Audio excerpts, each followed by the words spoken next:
Okay, सो देखो ठीक से अभी क्या होता है इंटीग्रेशन का यूज। तो इंटीग्रेशन कैसे निकालने का वो हमने ऑलरेडी देख लिया है, ठीक है ना। We have seen it in the last lecture, how to find the definite integral.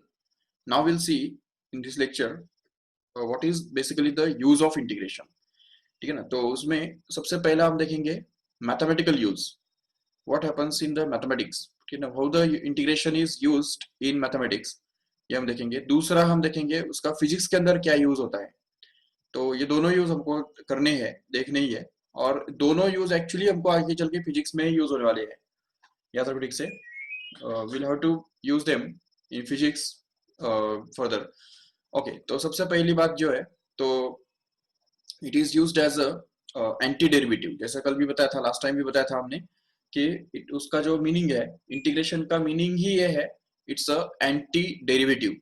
मतलब जब जब हमको किसी भी चीज का रेट ऑफ चेंज निकालने की जरूरत पड़ती है, तो उसके लिए हम क्या करते हैं, डेरिवेटिव निकालते हैं, बराबर।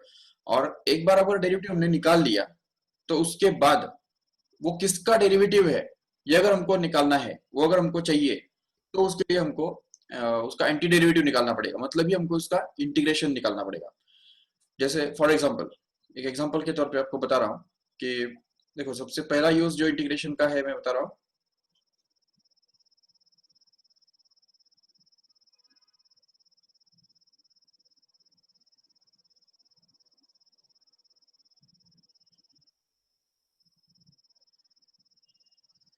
ओके, सो पहला यूज जो इंटीग्रेशन का है, तो वो है as an anti derivative.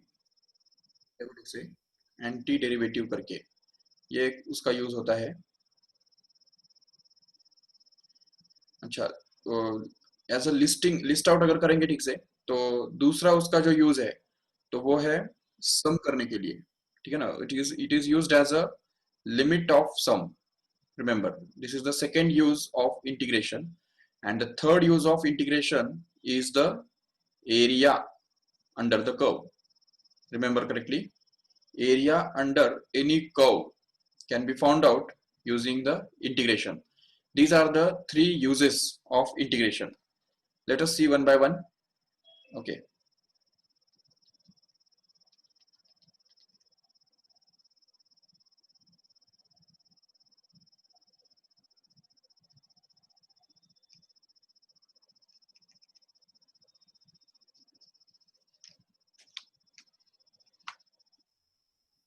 just wait.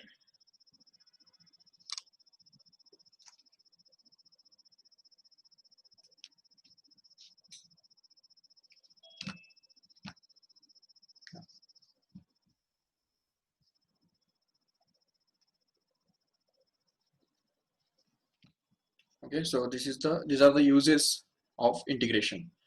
So antiderivative, first one. The second one is the limit of sum, and the integration can also be used to find out the area under the curve. Okay, so we'll see all these uses one by one. So सबसे पहला use जो integration का है, वो हम देखेंगे पहले as an antiderivative. जैसे देखो उसका एग्जांपल मैं आपको बताता हूँ। अगर सपोज तुमको याद होगा 10th स्टैंडर्ड में या 9th स्टैंडर्ड में भी तुमने देखा होगा एक बार कि वेलोसिटी, ठीक है, velocity is defined as the rate of change. Velocity is defined as the rate of change of displacement, ठीक है। तो हम ये जानते हैं ऑलरेडी कि velocity is defined as the rate of change of displacement. Okay, तो इसका सीधा मतलब ये होता है कि अगर डिस्प्लेसमेंट अगर हमको दिया हुआ है, डिस्प्लेसमेंट का अगर फॉर्मूला हमको दिया हुआ है कि suppose s that is equal to 4t² plus 6t minus 15, ऐसा अगर एक इक्वेशन हमको दिया हुआ है जो कि डिस्प्लेसमेंट का इक्वेशन है, देखो ठीक से। और इस डिस्प्लेसमेंट के इक्वेशन से अगर हमको सपोज वेलोसिटी का इक्वेशन निकालना है, तो देखो ठीक से वेलोसिटी निकालने के लिए सपोज उसके लिए हमको क्या करना पड़ेगा, देखो v is going to be actually the rate of change। जैसा कि हमको पता है ऑलरेडी कि रेट ऑफ चेंज का मतलब क्या होता है, डेरिवेटिव। तो इसलिए यहाँ पे आ जाएगा d by D t of s, correct है। तो d बाई डी टी का मतलब होता है रेट ऑफ चेंज, और s का मतलब होता है डिस्प्लेसमेंट। तो अगर हम यहाँ पे डिस्प्लेसमेंट का डेरिवेटिव निकालेंगे तो हमको क्या मिलेगा, देखो d by d t of this 4t² plus 6t minus 15. So this is going to be actually the derivative. तो अगर डेरिवेटिव हम निकालेंगे तो यहाँ पे देखो क्या आएगा, तो 4 इंटू टी स्क्वायर का डेरिवेटिव क्या बनता है वो हमको पता है already, it is 2t, correct है, this is called as the derivative, plus अभी यहाँ पे 6t है, तो 6t का डेरिवेटिव क्या मिलेगा हमको, सिंपली 6 इंटू 1 माइनस 15 का डेरिवेटिव बनेगा 0, जिससे हमको मिलेगा यहाँ पे 8t plus 6, that's it. This is called as the ds by dt and in turn it's called as the velocity. तो ये हमको velocity का expression तो मिल गया, चलो ठीक है. But now if you want to find out the displacement from the equation of velocity, suppose यहाँ पे v जो है, v का अभी ये सब भूल जाओ कि हमको ये दिया हुआ है करके, ये भूल जाओ 2 मिनट के लिए, और अगर मान लो कि हमको velocity का equation दिया हुआ है कि velocity is given to be suppose 8t plus 6, that's it. And suppose we want to find out the displacement, velocity is given and we have to find out the displacement using the equation for velocity.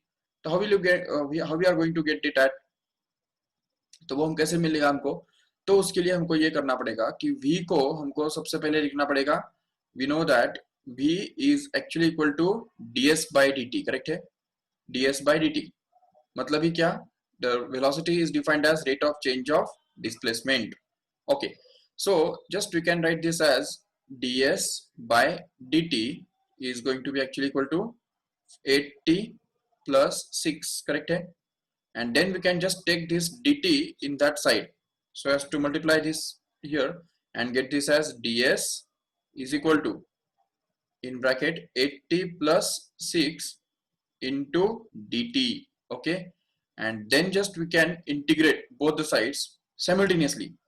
तो अगर हम दोनों तरफ अगर integrate करेंगे तो क्या होगा, देखो ठीक से, if you integrate on both sides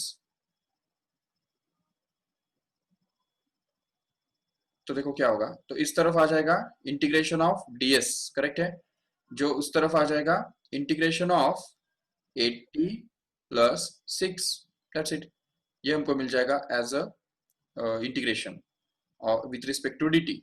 And if we use the formulae which we have proved already for integration, then we can say that the integration of ds is actually s, right? तो इसको हम replace कर देंगे s के द्वारा, और उस तरफ जो है यहाँ पे 8t का इंटीग्रेशन क्या बनता है, we can separate these two terms out for both of the terms. तो इंटीग्रेशन को अगर सेपरेट करेंगे दोनों के लिए तो सबसे पहले वाले टर्म के अंदर हमको मिलेगा 8t dt का integration plus integration of 6 into dt, ये ऐसा हमको मिलेगा, ठीक है.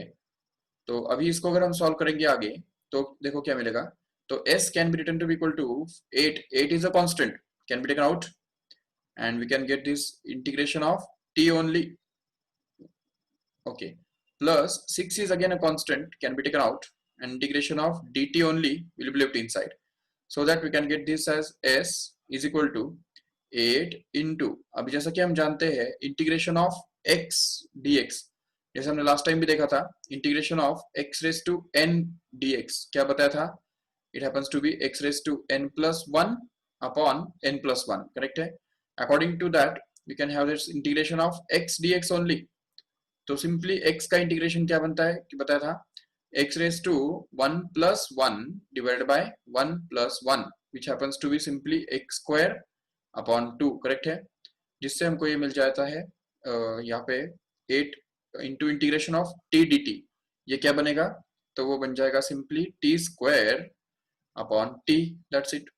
And then we can say this will be plus यहाँ पे 6 जो है वो as it is into what is the integration of dt here, we have already seen that it is going to be t simply, and hence we can get it in this way, so that s actually becomes equal to, अच्छा अभी यहाँ पे 2 जो है वो हम cancel कर सकते हैं इधर से, 2 1s are 2 4s are and get this as 4t square plus 6t plus some constant we can expect here, because while finding the derivative the constant का जो डेरिवेटिव है वो 0 बन जाता है, तो इसलिए फिर यहाँ पे कांस्टेंट हमको कभी नहीं मिलेगा यहाँ पे, इसलिए हम ये बोल सकते हैं कि यहाँ पे जो है ये s का जो इक्वेशन है वो हमको वही मिल गया जो हमने स्टार्टिंग में लिया था, याद होगा, ये देखो 40 स्क्वायर प्लस 60, और यहाँ पे क्या मिल रहा है हमको 40 स्क्वायर प्लस 60, ये तो कॉमन मिला हमको, एटलीस्ट इतना तो मिल गया कि डिस्प्लेसमेंट के अंदर 40 स्क्वायर और 60 वाला टर्म रहने वाला है. Forget about this c, we cannot get it from integration because the initial conditions are required for to finding this c. ये c निकालने के लिए हमको initial conditions required होंगे, no doubt. So we have got this displacement using the velocity. देखो ठीक से यहाँ पे velocity हमको पता था, तो velocity यूज करके हमने integration find out कर दिया. तो ये जो प्रोसेस पूरा है, this is the use of integration as an antiderivative, we can see. तो इस इंटीग्रेशन को हम एंटी डेरिवेटिव के फॉर्म में इस तरह से यूज कर सकते हैं. देखो ठीक से. So this is the first use we can see. चलो take a screenshot of this so that we can move further.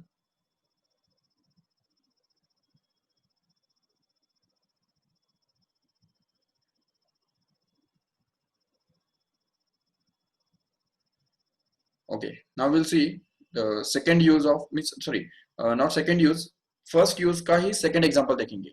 और एक एग्जांपल हम देखेंगे जिसके अंदर हमको पता चलेगा कि what is the use of integration as a antiderivative. जैसे तुमको पता है कि force is actually the rate of change of momentum, so that we can say that the force is equal to dp by dt. ऐसा लिख सकते हैं इसको. ठीक है, अभी इसमें अगर हमको मोमेंटम अगर दिया है तो फोर्स निकालने के लिए हम क्या करेंगे. If momentum is given and force is to be found out, what will we do is we'll use derivative in that place. ठीक है, तो मोमेंटम का हम डेरिवेटिव निकालेंगे जिससे हमको फोर्स मिल जाएगा. ठीक है, मोमेंटम का, तो मोमेंटम का डेरिवेटिव निकालने से क्या मिलता है, फोर्स मिलता है, no doubt. But now if suppose the force is actually given and we want the momentum. Okay, force is already given and we are expected to find out this momentum. अगर हमको momentum find करना है force को use करके, तो हम क्या करेंगे, we want to find out momentum. तो उसके लिए हम use करेंगे integration, because integration is the reverse process of derivative.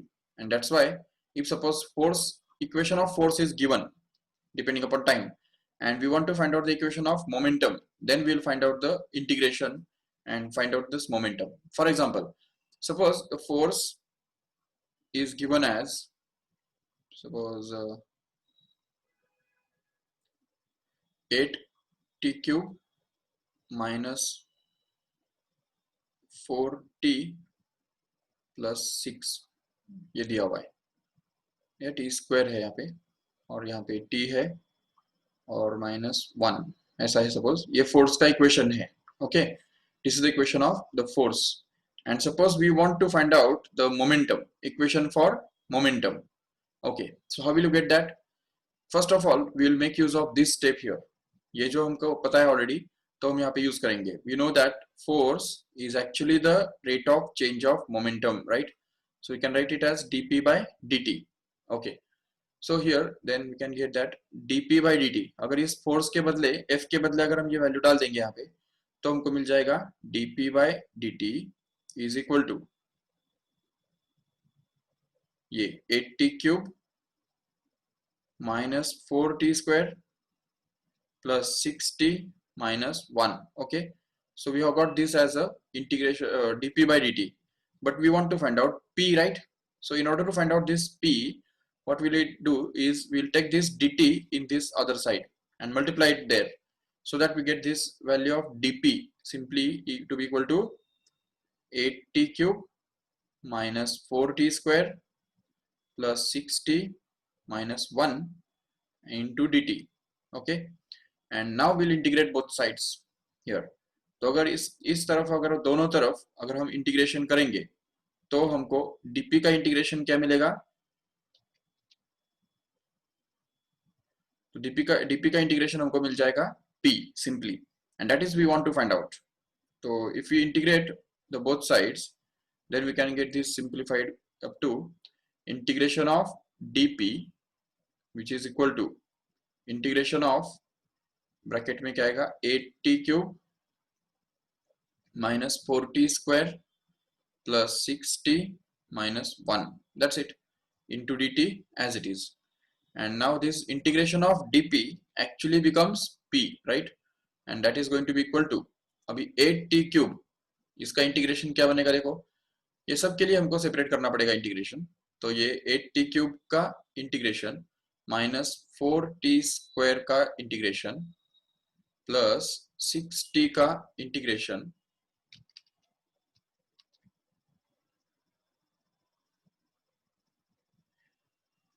And finally minus integration of dt only, that is 1 dt का इंटीग्रेशन। ठीक है, ये अगर हमने सॉल्व किया तो यहाँ पे हमको पता है 8 is a constant, can be taken out, so we can get this as 8 into integration of t cube only with respect to dt minus 4 is again a constant and we are left with t square dt inside plus 6 is again a constant and integration of t only will be left inside and minus integration of dt kept as it is, so that we can get this in the next step, that 8 into what is this integration of t square here, sorry t cube here, तो t raised to n का जो हमारे पास integration का formula है उससे हमको मिलता है t raised to 4 upon 4, correct है, देखो ठीक से t raised to 4 upon 4 minus 4 times of, यहाँ पे आ जाएगा t स्क्वायर का इंटीग्रेशन क्या बनता है, तो हमको पता है already, it is t raised to 3 upon 3 minus sorry plus 6 times of what is integration of t only, it's going to be t square by 2, right?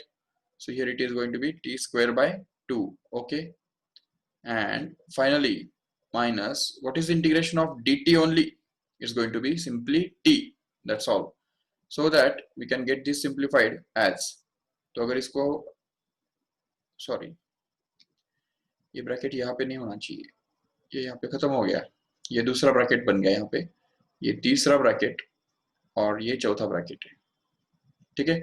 तो अभी इसमें देखो ठीक से, अगर इसको सॉल्व करेंगे आगे तो 4 1s and 4 2s, correct, so that we can get this simplified as 2t raised to 4, okay, minus 4t cube upon 3,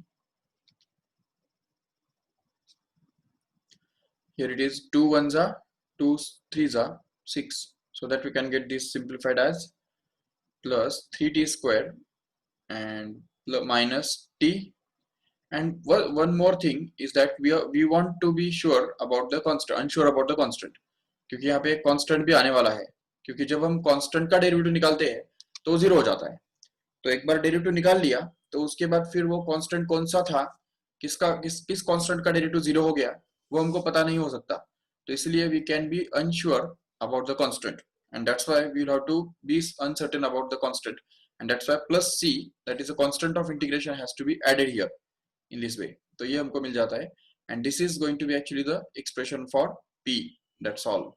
So we have found out the expression for momentum, we have known the equation for force actually, तो हमको force का equation already पता था, तो उसको use करके हमने क्या किया, मोमेंटम का इक्वेशन फाइंड आउट कर दिया, तो this is the use of integration as antiderivative, remember. चलो ठीक है, इसका भी स्क्रीनशॉट ले लो फटाफट, so that we can continue further.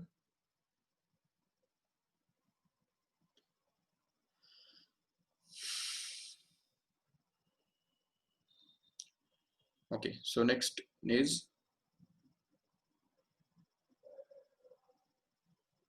the second example, second उसका जो है as a limit of sum, ठीक है, second use of integration is the limit of sum, मतलब क्या, देखो ठीक से, अगर सपोज हमारे पास एक फंक्शन है, मान लो कि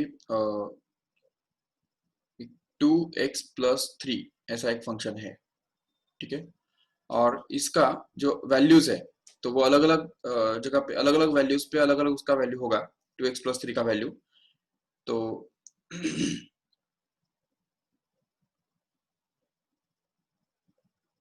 सपोज अभी इसको हमको समेशन करना है, मतलब अगर मान लो कि हमने, जैसे तुमने मैथमेटिक्स के अंदर सीक्वेंस एंड सीरीज चैप्टर के अंदर देखा होगा, ये समेशन ऑफ मतलब सम of all the natural numbers, first n natural numbers, if we write it as sum of r from r equal to 1 to n actually happens to be n into n plus 1 upon 2, correct है?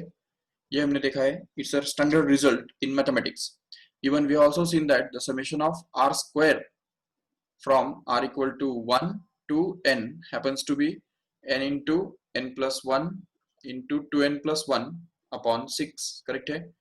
ये भी एक standard result है mathematics के अंदर का, वो भी हम यहाँ पे देख सकते हैं आराम से, नो डाउट. और even summation of r cube जो होता है, आर क्यूब का समेशन, वो भी हमने देखा है already. From r equal to 1 to n happens to be actually n square into n plus 1 whole square upon 4. Okay, but here if we अभी यहाँ पे क्या है ना कि ये समेशन ऑफ r का मतलब क्या होता है पता है आपको? समेशन ऑफ r का मतलब होता है 1 plus 2 plus 3 plus 4 plus that is up to n.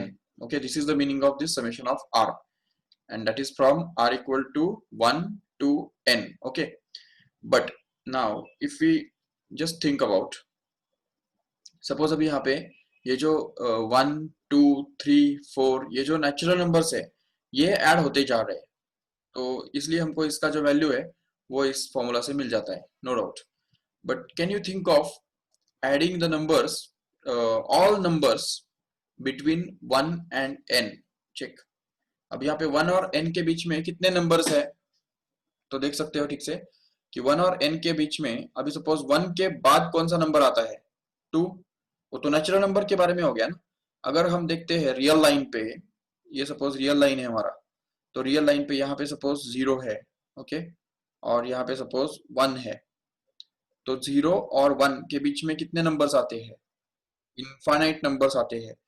ये समझो इसको ठीक से. अगर इसको हमने 10 पार्ट्स में अगर डिवाइड किया, सपोज 1 2 3 4 5 6 7 8 9 एंड 10, ओके, ये 10 पार्ट में डिवाइड किया, तो ये जो फर्स्ट पार्ट है हमारा इसको हम बोलते हैं 0.1, करेक्ट है?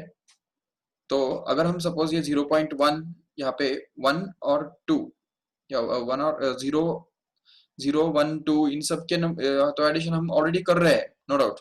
लेकिन अगर तुमको बोला जाए कि आपको ये सारे नंबर्स ऐड करने हैं, 0 0.1 फिर 0.2 फिर 0.3 भी ऐड करना है, 0.4, और ऐसा करते करते करते फिर ये 1 तक जाएंगे, फिर उसके बाद 1.1 भी आ जाएगा उसमें, प्लस 1.2 भी आ जाएगा, 1.3 भी आ जाएगा. ऐसा करते करते अगर तुमको 2 तक जाना है, और उसके बाद फिर 2.1 plus 2.2 and so on up to last up to 3 and so on like that. तो ऐसे डेसिमल नंबर्स के साथ अगर आपको अगर ऐड करते जाना है, ये हो गया 0 to 1 के नंबर्स, ये हो गया 1 to 1 2 के नंबर्स, ये हो गया 2 to 3 के नंबर्स, ऐसे अगर ऐड करते चले जाए तो ये जो सम है वो थोड़ा अलग आएगा, नो डाउट. बट अभी यहाँ पे वर्स्ट बात और एक बात यह है समझने जैसी कि 0 और 0.1 इनके दोनों के बीच में भी बहुत सारे नंबर्स होते हैं. जैसे तुमको अगर पता हो तो अगर इस बात को, ये वाला जो पोर्शन है 0 से 0.1 तक का जो पोर्शन है, उसको अगर हम और 10 पार्ट्स में अगर डिवाइड करते हैं तो क्या होता है? हम जानते हैं बात कि अगर यहाँ पे ये अगर और 10 पार्ट्स में 10 पार्ट्स में अगर हम डिवाइड करते हैं तो उस केस में ये देखो इधर, ये सपोज ये बहुत छोटे छोटे जो पार्ट्स है,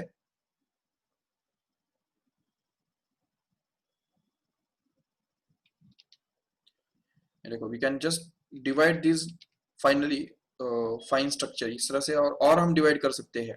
और इसका जो 10वां पार्ट है उसको हम क्या बोलते हैं? 0.01 बोलते हैं, 0.01. अभी सोचो अगर इसमें तुमको 0.01 0.02 0.03 इन सबको भी अगर ऐड करते चले जाना है तो क्या करेंगे? देखो ठीक से, if you want to add all these numbers still further, तो ऐसे केस में ये बहुत मुश्किल हो जाएगा actually, but this can be done here, and whenever we do this it is called as integration. Suppose अब यहाँ पे 0 और 0.1 के बीच में जो नंबर्स है, तो 0.01 भी आएगा, 0.02 भी आएगा, उसको भी हमको ऐड करते जाना है. और ऐसे ऐड करते जाएंगे तो ये सारे नंबर्स जो ऐड होने होंगे बाद में, तो उस पूरा जो सम बनता है, तो उस पूरे सम को हम क्या बोलते हैं? limit of sum, and that limit of sum will be represented by integration. So in short we can say अगर कंसेप्चुअली देखा जाए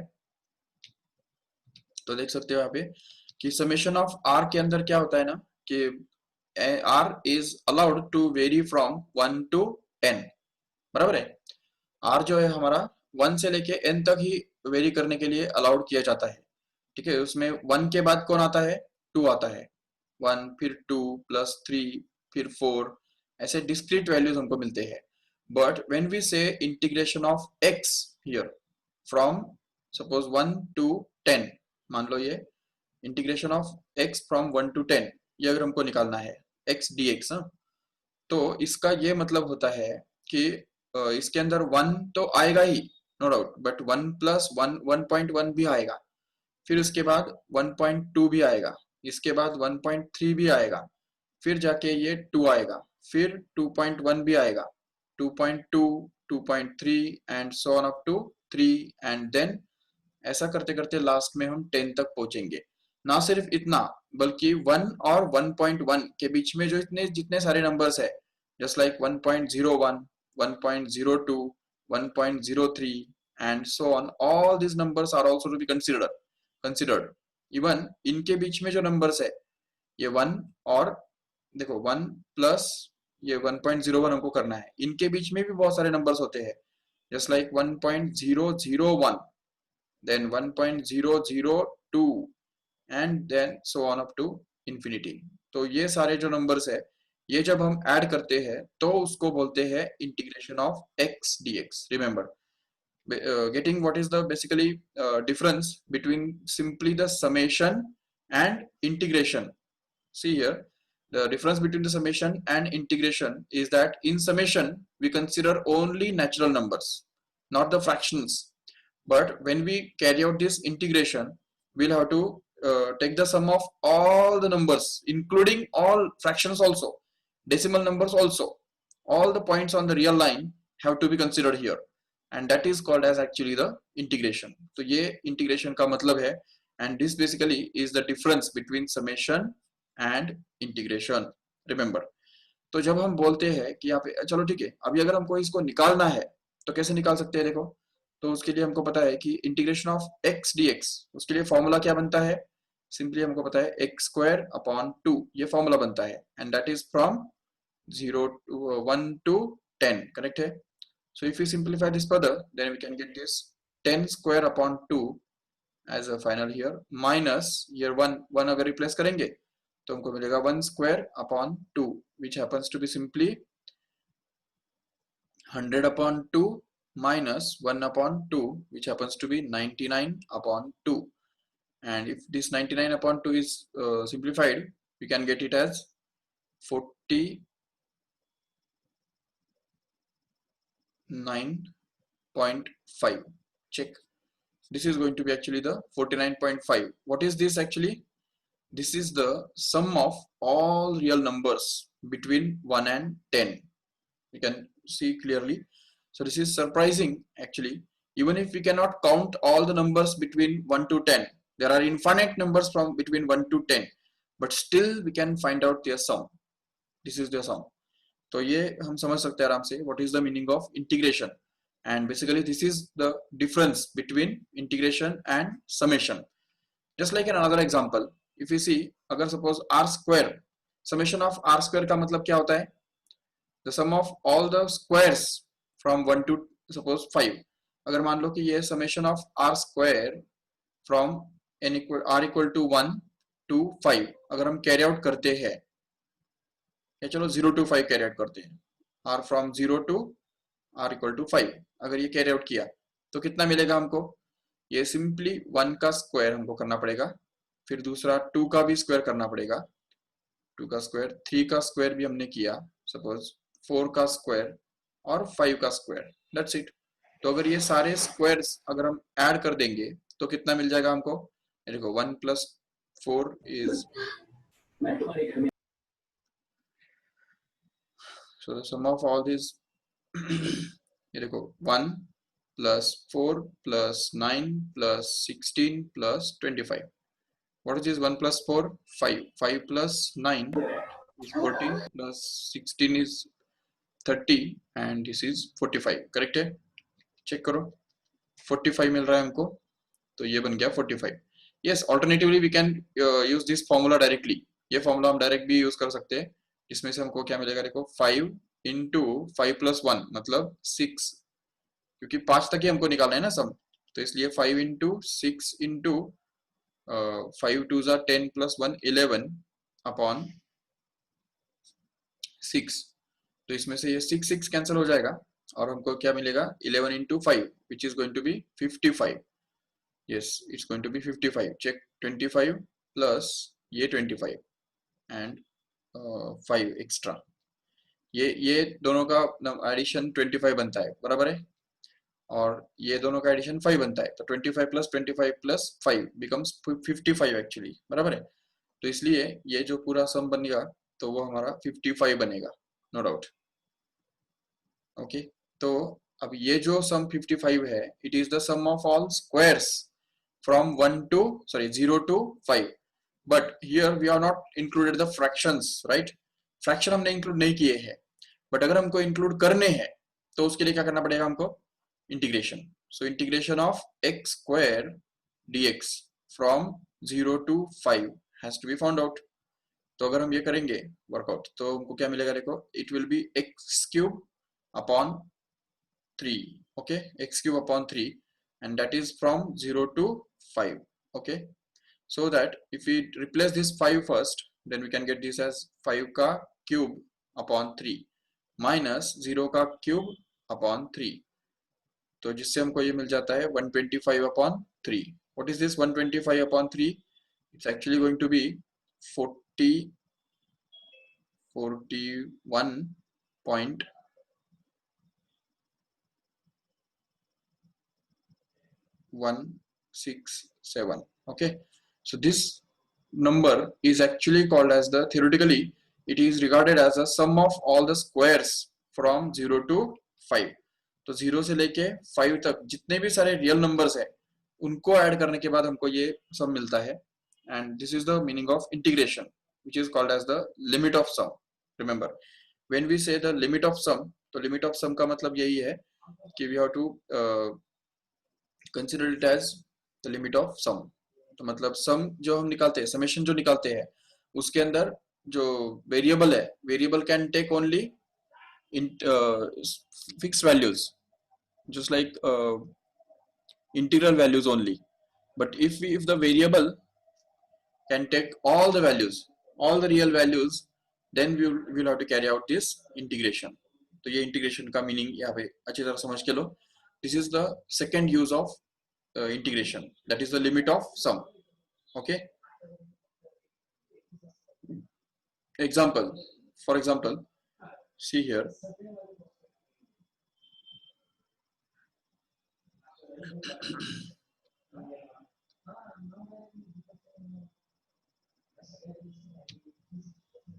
okay, अब देखो तुमको पता है ऑलरेडी कि distance is equal to speed into time, correct है। डिस्टेंस का जो फॉर्मूला है, तो distance is equal to speed into time, ये तो सभी को पता है, ठीक है।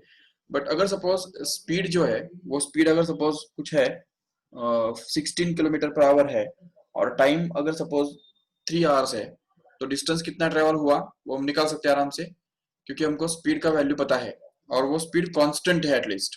तो इसलिए स्पीड को टाइम से मल्टीप्लाई करके हम डिस्टेंस निकाल सकते हैं, बिल्कुल। लेकिन कभी कभी क्या होता है, speed is not a constant, speed is not constant. If it is so, अगर स्पीड कांस्टेंट नहीं है, but suppose the speed depends itself on time, तो स्पीड जो है वो टाइम पे डिपेंड करता है। सपोज इस तरह से, स्पीड इज एक्चुअली 4t + 5, ये उसका फॉर्मूला है स्पीड का। तो इसका मतलब, सीधा मतलब ये होगा कि स्पीड का जो वैल्यू है वो टाइम t = 0 पे कुछ और होगा, टाइम t = 1 पे कुछ और होगा, 2 पे कुछ और होगा, 3 पे कुछ और होगा। हर इंस्टेंट पे स्पीड चेंज हो रहा है, हर इंस्टेंट पे स्पीड अलग अलग है। तो ऐसे केस में हम क्या करेंगे, देखो ठीक से इसको अगर सपोज हम थोड़ा ग्राफिकली अगर देखते हैं, क्योंकि ग्राफिकली भी हमको आगे समझना ही है। तो देखो सपोज अगर ये y एक्सिस है और ये सपोज x एक्सिस है, और यहाँ पे हम सपोज स्पीड निकालने के लिए ये स्पीड प्लॉट करते हैं विथ रिस्पेक्ट टू टाइम। और ये स्पीड का जो फॉर्मूला है या इक्वेशन है, ये 40 + 5, इसको अगर हम प्लॉट करते हैं तो when t is 0 then v will be 5, no doubt, because we can put this t equal to 0 here and get v equal to 5 here, no doubt. Then again when t is 1 then it will be 9, तो यहाँ पे वो 9 बन जाएगा बिल्कुल. when t will be 1 we can say velocity will be 9. Okay, then again when t will be 2, after 2 seconds if we put t equal to 2 here, 4 2s are 8 plus 5 मतलब 13, correct है. ये बन गया सपोज हमारा 13. तो इस तरह से स्पीड जो है वो कंटिन्यूअसली बढ़ता जा रहा है. जैसे जैसे हम टाइम बढ़ा रहे हैं तो वो बढ़ता जा रहा है. If we check there will be a graph between these two like this, which will be like straight line in this way. तो ये स्ट्रेट लाइन ग्राफ हमको मिल गया. इसके ऊपर के सारे पॉइंट्स हम आराम से प्लॉट कर सकते हैं आराम से. ठीक है, ये 3 पे, ये 4 पे, सो ऑन अप टू 5 पे, इस तरह से. तो चलो ठीक है, ये ग्राफ तो हमको मिल गया, नो डाउट. बट अभी अगर सपोज हमको स्पीड से अगर डिस्टेंस निकालना है तो क्या करेंगे? तो उसके लिए सोचो ठीक से कि जब स्पीड 5 था तो इसको अगर हम सपोज छोटे छोटे इंटरवल्स में अगर डिवाइड करेंगे, मान लो कि बहुत सारे इंटरवल्स में अगर इसको डिवाइड करते हैं और इसमें से एक इंटरवल, छोटा इंटरवल अगर पकड़ लेते हैं, मान लो ये एक इंटरवल है, वर्टिकल इंटरवल्स में हम इसको डिवाइड करते हैं सपोज, ये देखो इस तरह से.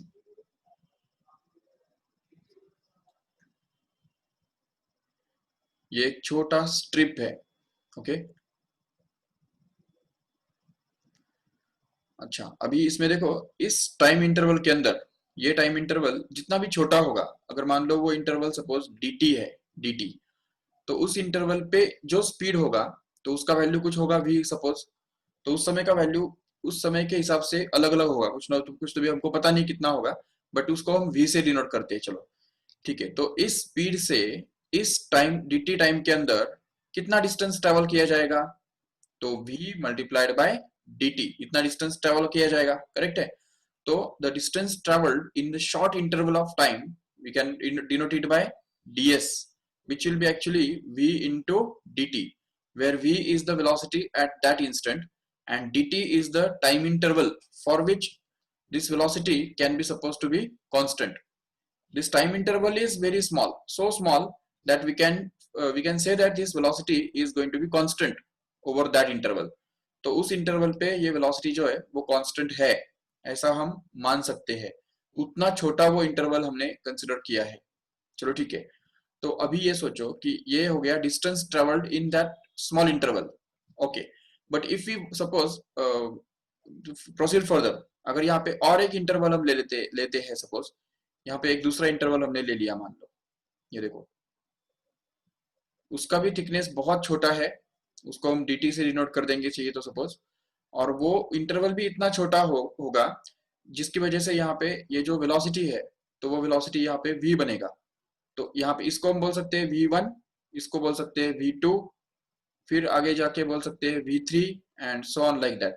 तो जितने सारे इंटरवल्स में हम इसको डिवाइड करेंगे तो उन सबको हम dt बोल सकते हैं, और उस समय के जो वेलोसिटीज है तो उन वेलोसिटीज को हम v1, v2, v3 इस तरह से उनको नाम दे सकते हैं, नो प्रॉब्लम. तो जैसे ये सारे इंटरवल्स के अंदर जो डिस्टेंसेस ट्रेवल होते हैं वो अगर हमको पता चल जाए, तो यहाँ पे सपोज v1 इतना वेलोसिटी है, यहाँ पे सपोज v2 इतना वेलोसिटी है, यहाँ पे सपोज v3 है, तो उसकी वजह से जो जितना भी डिस्टेंस ट्रेवल होगा, वेट देखो यहाँ पे ये जो वेलोसिटी है,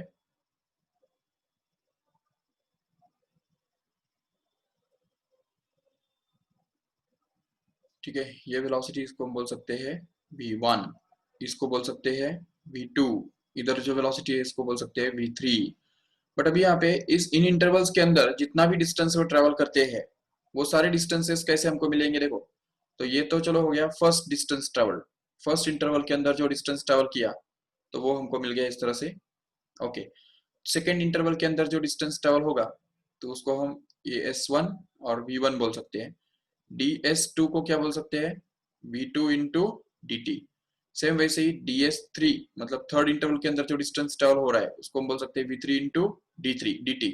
no doubt. And the total distance traveled here can be obtained to be simply equal to ds1 plus ds2 plus ds3 and so on up to last up to dsn, right है, जिसको ये हम लिख सकते हैं इस तरह से कि v1 इंटू dt1, देखो v1 into dt plus v2 into dt plus v3 into dt and so on up to last up to infinity. जितने भी स्टेप्स है या जितने भी इंटरवल्स है वो सारे इंटरवल्स हम यहाँ पे लिस्ट आउट कर सकते हैं और इसको हम कॉम्पैक्ट फॉर्म में लिख सकते हैं इस तरह से, it is going to be the summation of v into dt, that is from जो भी 1 to n, no doubt. But this summation जो है, ये समेशन से हमको क्या मिलेगा, देखो ठीक से, अगर मान लो ये भी कांस्टेंट है यहाँ पे, यहाँ तक ऐसा अगर हमने एज्यूम कर लिया और इसको और बहुत सारे इंटरवल्स के अंदर अगर हमने बांट दिया, देखो इस तरह से यहाँ पे we have divided this into large number of intervals in this way, तो ये इंटरवल, ये दूसरा इंटरवल, ये तीसरा इंटरवल, ऐसे बहुत सारे इंटरवल्स के अंदर अगर हमने बांट दिया तो ये पूरा बांटने के बाद जो सभी इंटरवल्स के अंदर ट्रेवल किया हुआ जो डिस्टेंस है उसको जब हम ऐड करेंगे तो उससे क्या मिलेगा, हमको टोटल डिस्टेंस मिलेगा, लेकिन वो अप्रोक्सीमेट रहेगा। अप्रोक्सीमेट क्यों? क्योंकि यहाँ पे जो ट्रायंगल्स है ना, ट्रायंगल्स वो मिस हो रहे हैं। ये यहाँ पे एक ट्रायंगल है, यहाँ पे एक ट्रायंगल दिख रहा है, यहाँ पे एक ट्रायंगल है, यहाँ पे एक ट्रायंगल दिख रहा है, तो ये सारे ट्रायंगल्स जो है वो मिस होते हैं, तो वो हमको डिस्टेंस ट्रेवल किया हुआ जो है वो एक्यूरेट नहीं मिलेगा। But if we take the limit of this summation, if we take the limit as dt tends to 0, as we go on increasing the number of intervals, then the dt matlab interval length of each interval tends to 0, approaches to 0, and if we take the limit of this sum, then we can get the perfect value of area under the curve also, and it is also going to be the integration of v into dt actually। तो यहाँ पे v into dt हमको निकालना होगा, integration हमको निकालना होगा, जिससे हमको पता चलता है। और अगर सपोज हमको ये इंटीग्रेशन जो कैरी आउट करना है वो अगर सपोज यहाँ से लेके यहाँ तक करना है, मतलब 0 से लेके 4 तक करना है, तो देखो 0 is the lower limit and 4 has to be the upper limit, so that we can carry out this integration from 0 to 4, and that's it। So if we just simplify this further, then we can get this as 4t plus 5, जैसा कि हमको पता है already इसका जो equation है 4t plus 5 है, और उसका अगर हम इंटीग्रेशन करेंगे फ्रॉम 0 to 4 तो हमको finally the total distance travelled मिलने वाला है। This is going to be actually the distance travelled by this body. तो इस बॉडी के द्वारा डिस्टेंस, टोटल डिस्टेंस कितना ट्रेवल होगा वो कैसे हमको मिलेगा, तो उसके लिए सिंपली हमको ये इंटीग्रेशन करना पड़ेगा 4t plus 5 का, जिसमें 4 is a constant, it can be taken out, and t का इंटीग्रेशन बनता है t स्क्वायर बाय 2, करेक्ट है, एंड दिस 5 का इंटीग्रेशन बनता है 5t, and that is from 0 to 4, that is the limits, and then we can just simplify this further as 2t square plus 5, and that is from 0 to 4, so that we can get this simplified as, अभी चलो 4 का अगर value डाल देंगे यहाँ पे तो 4 डालने से कितना मिलता है, तो 2 इंटू 4 का स्क्वायर ये मिल गया प्लस 5, ओके, माइनस 0 डालने से क्या मिलता है, सिंपली 0 डालने से यहाँ पे तो 0 हो जाएगा, और ये 5 सिर्फ जो है वो 5 बचा रहेगा। तो इसको अगर आगे सॉल्व करेंगे तो हमको मिलेगा सिंपली 2 इंटू 4 का स्क्वायर मतलब 16 plus 5 minus 5, so that is plus 5 and minus 5 just get cancelled, तो ये अगर 5 कैंसिल कर दिया तो हमको इसका आंसर मिलेगा 32। And what is this 32 actually, it is going to be the distance traveled, total distance traveled, ठीक है, by the body। So in this way we can find out the total distance traveled by the body, and at the same time we are also going to get that it is integration is equal to the area under the curve also, क्योंकि जब ये बहुत सारे जो parts हम करेंगे, ये बहुत सारे इंटरवल्स अगर करेंगे और ये इंटरवल्स का हर एक इंटरवल का जो लेंथ है वो इतना छोटा छोटा होता जाएगा, तो in that case we can get the area under this curve. क्योंकि देखो यहाँ पे ये v1 को जब हम dt से मल्टीप्लाई करते हैं तो इस रेक्टेंगल का एरिया हमको मिल जाता है। अगर v2 को अगर सपोज हम इस इंटरवल से मल्टीप्लाई करते हैं dt इंटरवल से अगर मल्टीप्लाई करते हैं, ये देखो v2 यहाँ पे है और ये dt से अगर उसको मल्टीप्लाई करते हैं तो v2 मतलब इस रेक्टेंगल का हाइट है और dt मतलब उसका ब्रेड्थ है।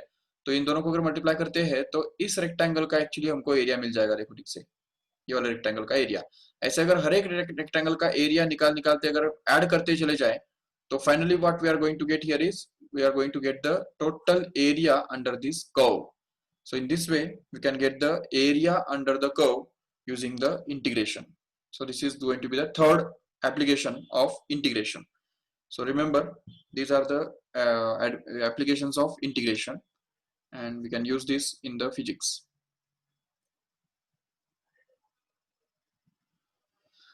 Okay, so these are the applications of integration, and here we can see the chapter has been finished here.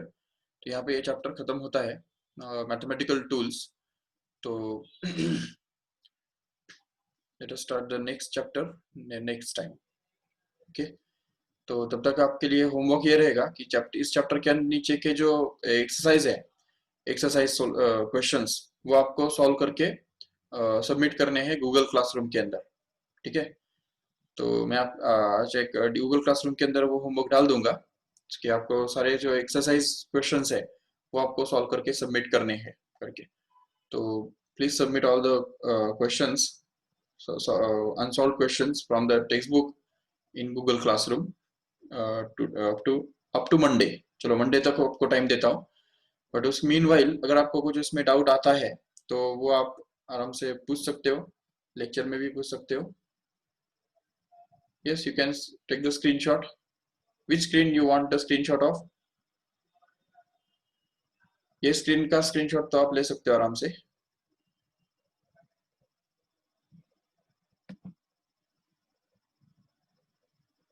Previous screen के भी चाहिए आपको स्क्रीनशॉट? ठीक है, देखो इसके पहले वाला जो स्क्रीन था ये हमने आज देखा, इसका भी आप स्क्रीनशॉट ले सकते हो। सॉरी सॉरी,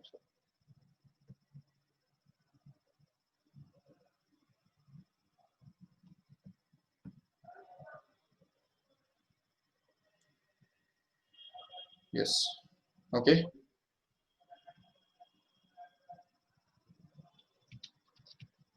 इसके पहले वाला जो स्क्रीन था उसका अगर स्क्रीनशॉट आपको चाहिए तो ये ले सकते हो।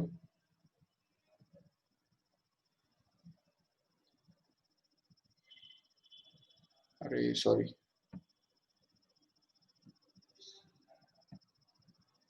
या नाउ इज इट विजिबल?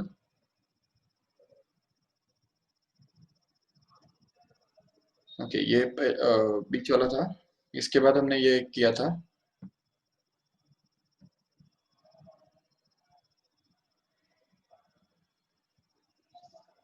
ठीक है, और उसके बाद लास्ट वाला जो स्क्रीन था ये देखो, ये लास्ट वाला स्क्रीन है।